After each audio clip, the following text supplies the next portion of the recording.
All right, Crimson Tide Nation, what's poppin', ladies and gentlemen? Coming to you from beautiful Tuscaloosa, Alabama, home of In My Own Words, the podcast. Yours truly, Stephen Smith of Touchdown Alabama Magazine. Brand new show, brand new week, brand new energy, but the same host, that being myself. And as always, people, go ahead and drop that thumbs up, that like on the show, and subscribe, because that tells us here at TDA to continue pumping you out the best material on Alabama football news, notes, and information. It's because of you, the passionate Alabama fan, the network channel here on YouTube, over 7,000 subscribers strong. We got a lot of topics to get to on this evening. We'll dive into Kobe Bryant and the understanding or finding out about his passing, he and his daughter Gianna, and what they meant to, and especially what Kobe has meant to the game of basketball and the global world in general. From there, we'll dive into some updates on Alabama athletics, both in basketball and football, and also some former players that took part in the Senior Bowl of the weekend. From there, we'll look at the race, the competition going on at Jack Linebacker. No more Anthony Jennings, no more Terrell Lewis. What can the Crimson Tide look forward to at that Jack Linebacker position? We'll touch on that. And then we'll get into a few of your voicemails, a few of your calls to the show. On top of that, we'll get into the Alabama group at wide receiver. No more Jerry Jeudy, no more Henry Ruggs III. Who can Alabama look to step up and help the duo of Devontae Smith and Jalen Waddle? So that's coming up on the show. For right now, though, we'll take a short break. Every sports fan deserves the proper representation. Whitwell Sports introduces to you the Title Towel. Wave that Title Towel in the air like you just don't care, in support of Nick Saban and the Alabama Crimson Tide. Only $9.99, and it lasts a lifetime. Head on over to whitwellsports.com and get your Title Towel today. Of course, as we are in here understanding what took place on Sunday, and definitely one of the more tragic events to happen in sports history. And we as Americans and in this country lost someone of whom was more than just a tremendous athlete in Kobe Bryant, a 5-time NBA champion, a 2-time NBA Finals MVP, an 18-time All-Star for the Los Angeles Lakers, and someone of whom this was my Michael Jordan, of course. I knew of Mike growing up, but I can never really identify with Michael Jordan, because the time where I got a chance to actually see him as Michael Jordan, at that point he was with the Washington Wizards as the player-coach ordeal. And on top of that, you had the Space Jams movie, but I grew up with Kobe Bryant, watched him his entire career. And in the moment where the news came to me, I was in an event supporting my younger sister, and the news came to my phone, and much like everybody else, did not want to believe it. And as it starts picking up more steam, and phone keeps popping up with more news outlets that took on the story, the magnitude of it hit me in the middle of a church service.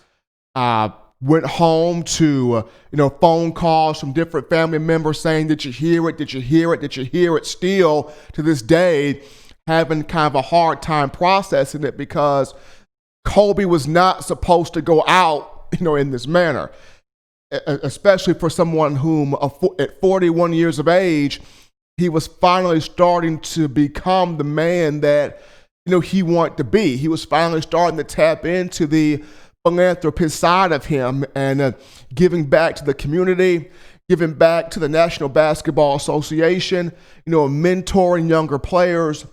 I remember just recently he was at the University of Alabama inside the football complex giving one of the more stirring speeches to the football team, and it's a message that the players will never take for granted. It's a message that the players will definitely hold on to, them as well as Nick Saban, who left a very touching tribute on the Alabama football Twitter account in honor of Kobe Bryant. And as a lot of his memories as a Laker hit my mind, I grew up a diehard Lakers fan. I grew up a diehard Kobe Bryant fan. And of the memories that hit me, probably the two that I will greatly value and respect Bryant for, number one, Kobe identified with everybody. And that's a rare trait. That's a rare quality. That's a rare characteristic. Not too many people can identify with everybody. He had a way to, conversate with Shaq and then turn around and conversate with a guy like Paul Gasol in his own language. And even when he was not in the game anymore, he had an opportunity to conversate with a young player in Luka Doncic in his own language, and Giannis Antetokounmpo in his own language. He connected with so many people. He connected with so many players. He connected with so many individuals. Bryant had a vibe that everybody felt. And Bryant had a vibe where he could feel and understand everybody. And not too many people carry that trait, that quality, that belief to where when you walk in a room, you can say, that guy identifies with me. That person gets me. That person understands me. And Kobe kind of carried that trait, that characteristic. So that's definitely number one.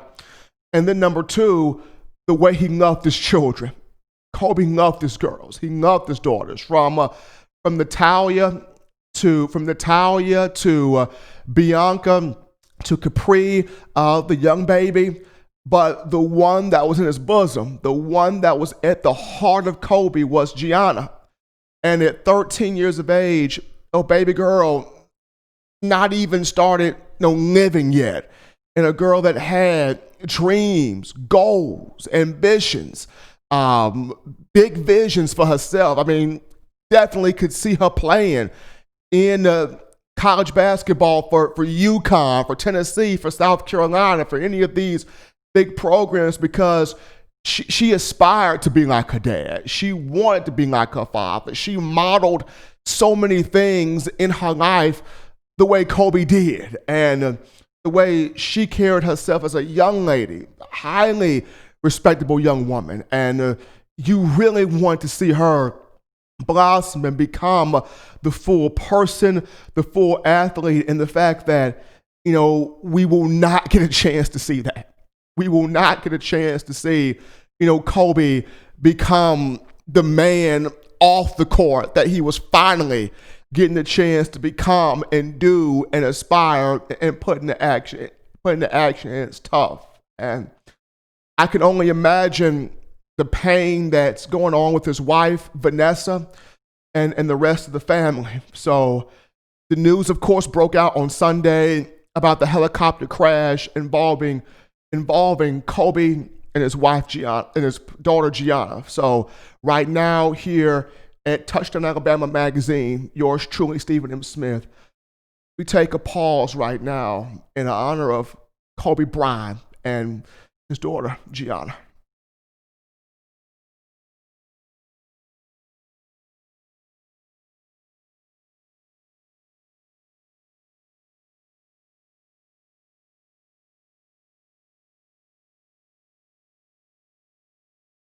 As we're back in here in my home worst, the podcast, hottest show in the streets. When you think about Crimson Tide football news, notes, and information, as we transition here into what's going on in the Alabama football program, Alabama athletics in general, just around the Crimson Tide, and even some former players that took to the Senior Bowl on last week.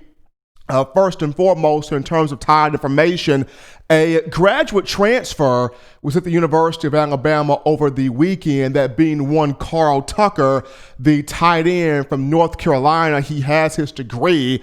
Tucker at 6'2", 248 pounds, out of Concord, North Carolina. Now, his name is in the portal.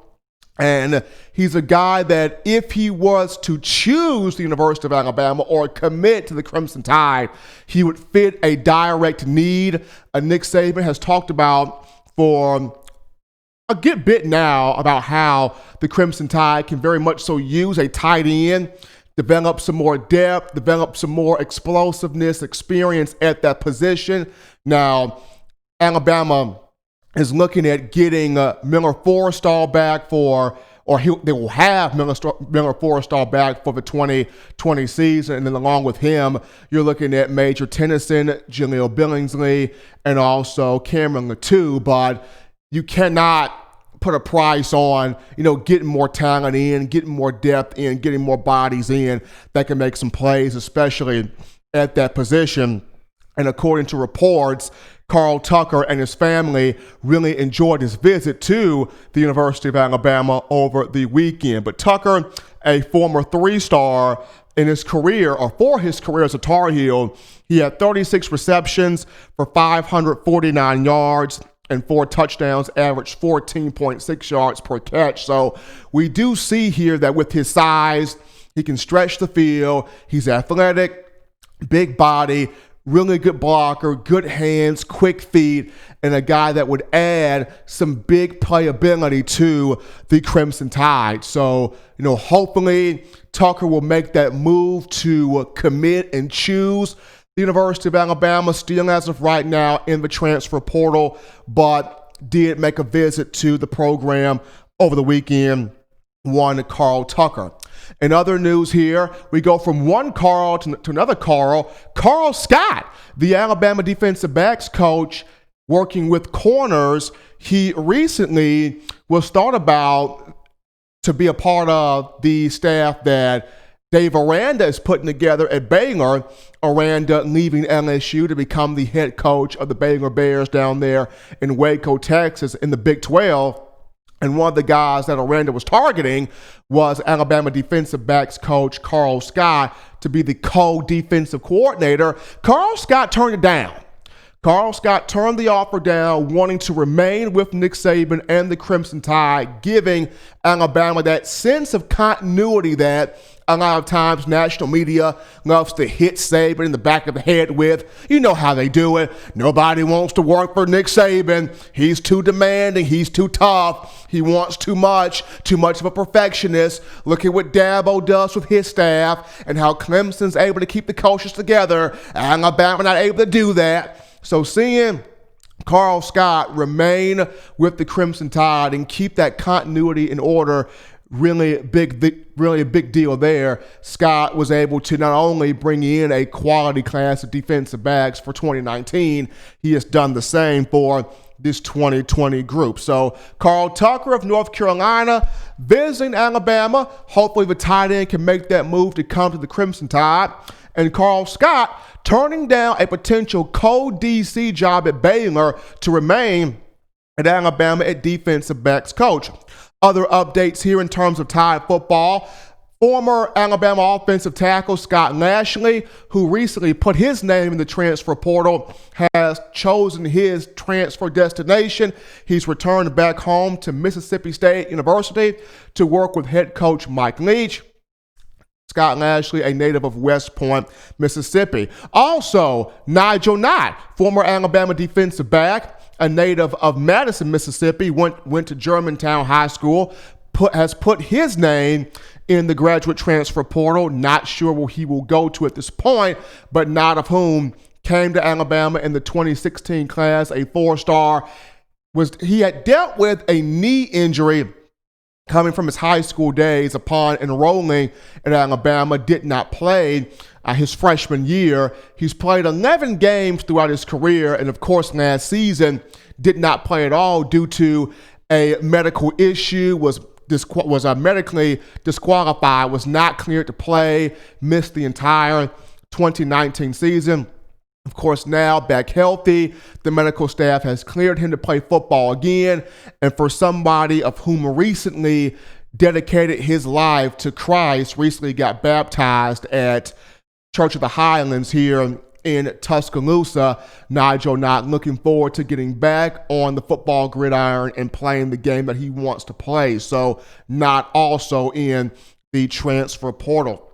As we look at some recaps here from the Senior Bowl, Alabama had Terrell Lewis, Anthony Jennings, Jared Maiden, and one Jalen Hurts represented in the Senior Bowl, even with Hurts spending his final year playing quarterback for the Oklahoma Sooners, still loved by the Tide Nation. And all four guys did pretty well, especially in the week of practice. Jalen Hurts was named one of the offensive practice players of the week for Team South. Jared Maiden got work at corner, at star, and at safety with the Cincinnati Bengals and that coaching staff. Anthony Jennings and Terrell Lewis got some work in pass coverage as our edge linebackers need to continue to work on guiding, defending those tight ends and running backs coming out into the flat in space. But in terms of coming out with the quarterback, both guys did a pretty solid job there. Those just some Senior Bowl updates. And how about Alabama men's basketball? Nate Oates has got this team rolling. We're talking about a 4-game win streak for the Crimson Tide. Alabama coming off a 77-74 victory over Kansas State, the Wildcats of the Big 12 in the SEC Big 12 Challenge. So big ups there to Nate Oates as the Crimson Tide 12-7 on the year, 4-2 in Southeastern Conference play, and Coach Oates trying to get this team toward that big dance, that NCAA tournament coming up in March. So just sitting here providing you some updates here on the Crimson Tide. We're gonna go to a break here on In My Own Words, the podcast. Got a little tongue tied there, but upon our return to the action, we'll dive into Alabama, the competition at Jack Rush linebacker. No more Anthony Jennings, no more Terrell Lewis. Who emerges? Who steps up? Who's next to be great at Jack Rush linebacker for the Crimson Tide? Don't touch that dial, folks. We're coming back. If you want delicious home-style cooking, sushi, and hibachi, check out Otoro Hibachi in the University Mall in Tuscaloosa, Alabama. At home and you can't get away from the TV because the Crimson Tide is about to score? Don't worry, delivery is also available through Waitr and Crimson2go. That's Otoro Hibachi in the University Mall in Tuscaloosa, Alabama. And make sure you let them know the good folks at Touchdown Alabama sent you. Looking forward to this defense for the Crimson Tide in the 2020 season, starting with spring ball. And ladies and gentlemen, as we are back into the action, Jack Linebacker. Jack Rush linebacker is the topic of conversation. And for the Crimson Tide, under Nick Saban, it has had some terrific exploits at that position, whether you look at the likes of Eric Anders in 2009 or Xavier Dixon or Tim Williams, Ryan Anderson, Rashawn Evans, who played at that position quite a bit. Just so many guys that had a killer instinct, a major impact at that Jack Rush linebacker position under Nick Saban for the Crimson Tide. Of course, this past season, you had Anthony Jennings and Terrell Lewis. Now, despite the fact that those two dealt with some injuries in their careers, overall, Anthony Jennings led the team this past season in sacks with 7 and in tackles for loss with 12.5, if I'm not mistaken, on that number. And then Terrell Lewis had 6 sacks. He had 11 tackles for loss. He also had a team high 16 quarterback hurry. So even with some medical mishaps from both of those two, when they were healthy and they were on the field together, Anthony Jennings and Terrell Lewis got after the quarterback, created pressure, got sacks, got tackles for loss, really made it difficult for opposing offenses to establish any type of chemistry, rhythm, and continuity. So the question now becomes, who's next? Who's emerging? Who will be the next star at that Jack Rush linebacker position? And for me, when you dive into a list of these names here, you look at King Wakuda, Kevin Harris, Jerez Parks, Quandarius Robinson, Will Anderson, and Chris Braswell. Those are 6 names right there that come to mind when you discuss who could be somebody or which player or who would be the next person to emerge to take over at that Jack linebacker position. King Wakuda and Kevin Harris, both redshirt freshmen. There will be redshirt freshmen in the upcoming year. Both came in the 2019 class. And when you look at both of those guys, and Waitr more so, he spent a lot of individual time with outside linebackers coach Sal Sunseri, who is an old school guy. He's an OG, as the players refer to him as. And, Sal Sunseri is a guy that will get on you. He will make sure you're doing what you're supposed to do. He will get after you. He will coach you up. He will coach you hard. He will say some things, but he says those things because he sees the potential. He sees the ability. He sees the talent and the capability inside of each player at that position at outside linebacker. And he spent quite the amount of time with King Waitr out of Georgia, and especially down the stretch of last season in practice. From the LSU game toward the end of the year is when I started to see Waitr turn the corner and really be able to bend around the edge, put pressure on the quarterback, be in the right gap, be in the right spot, set the edge, do his job, and perform his responsibility. So King Waitr definitely. And then Kevin Harris, a guy that also got some teaching, got some training from Coach Sal, and a guy that when he came in really didn't have the weight or a lot of muscle on his body, but being around Scott Cochran, the strength and conditioning coach, the director of strength and conditioning for Alabama, has put the weight, has put the muscle on Harris. So in the spring, definitely looking forward to seeing what he can do on that outside edge, rip moving, spin moving, bull rushing, just finding his way to the quarterback and attacking the football. And then the third guy, Jurassic Parks, to me, has always been interesting, and it's due to, I remember he comes in the 2018 class. Now, honestly, he was supposed to have been in the 2017 class. What ends up happening, he always wanted to be at Alabama. He always wanted to come to Alabama, the young man from the state of Florida. And Nick Saban was recruiting so many linebackers in this class. When you discuss Dylan Moses, Chris Allen, among others, he was recruiting so many linebackers for the 2017 class that by the time he got down to Jurassic Parks, Alabama did not have the space, or it did not have the ability to bring him in and have the numbers that it wanted to have in terms of recruiting for 2017. And when it happened, when Alabama was not able to take in Jurassic Parks, and Jurassic Parks found out that the Crimson Tide did not have enough room for him for 2017, the emotion that hit that young man's face was unparalleled. He cried on National Signing Day. He let it all out because this was the school. Alabama was the school. Tuscaloosa was the place he wanted to be at. And for a lot of people, especially for those that are high on the ESPN 300 and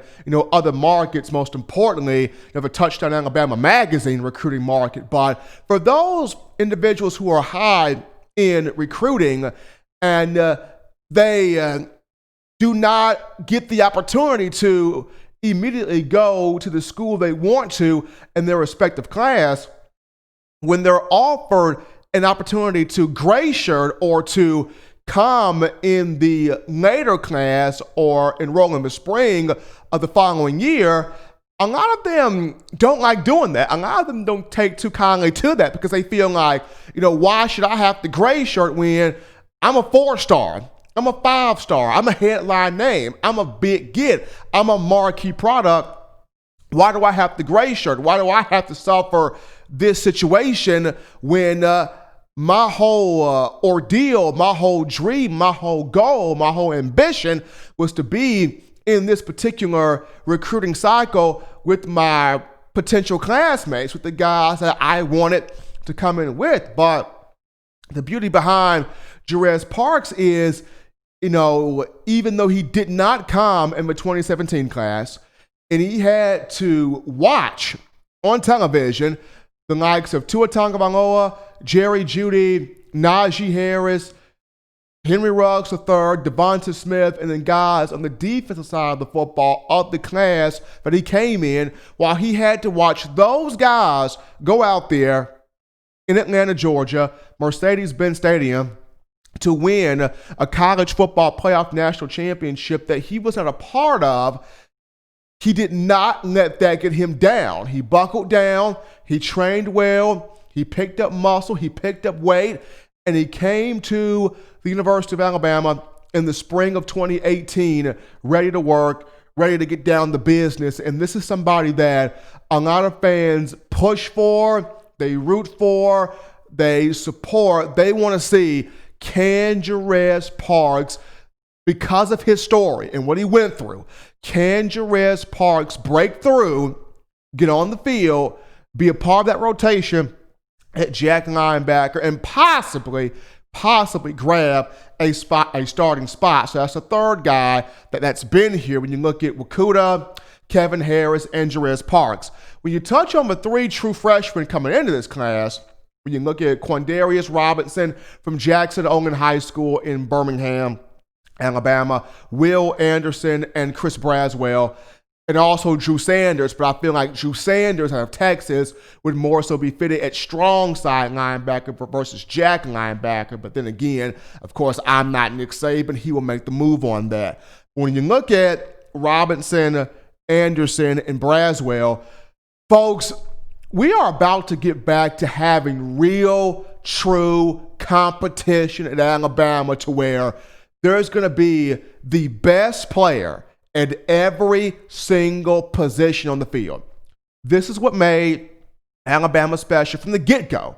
Whether it was Nick Saban, whether it was Gene Stallings, whether it was Paul Bear Bryant, Wallace Wade, Frank Thomas, or whatever coach that was in your neck of the woods when you became a Crimson Tide fan or a consumer of Crimson Tide football, during those times, Alabama was based on having the best at every single position. It was opposition getting off the bus, and you would pee your pants just looking at the guy starting, and then you look over to the bench and go, my God, that's the second team? My God, that's the third team? My God, that's the water boy? I mean, they're just big as the starters.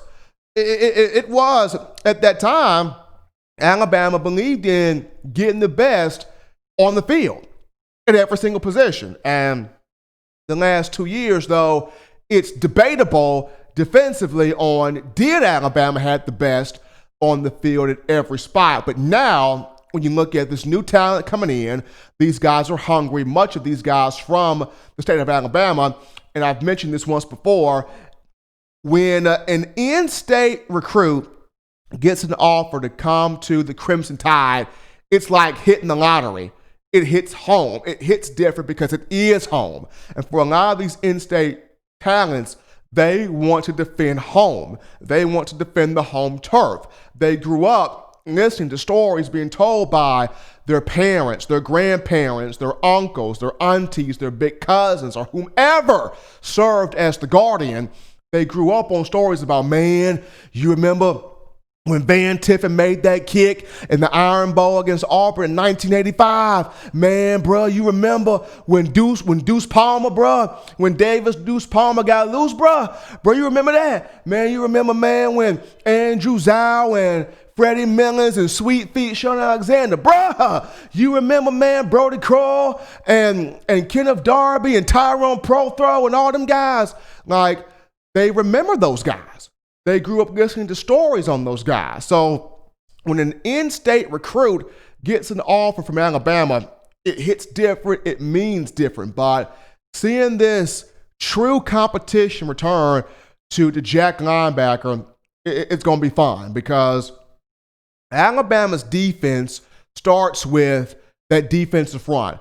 Your three down linemen and that Jack rush linebacker coming down at times to be the fourth defensive lineman in affecting the quarterback and affecting the passing game. Because where we are going to now offensively in college football with these new aged looks in terms of pass patterns, getting the ball out quick, these new schemers of offensive minds coming into the college game, you're going to have those edge rushers that can get to the quarterback, attack the play, create negative situations, put those defenses behind for down and distance, and also create turnovers. So when I look at this position, at Jack Linebacker, King Wakuda, Kevin Harris, Jerez Parks, Quandarius Robinson, Will Anderson, and Chris Braswell, this is going to be fun for Crimson Tide football. Folks,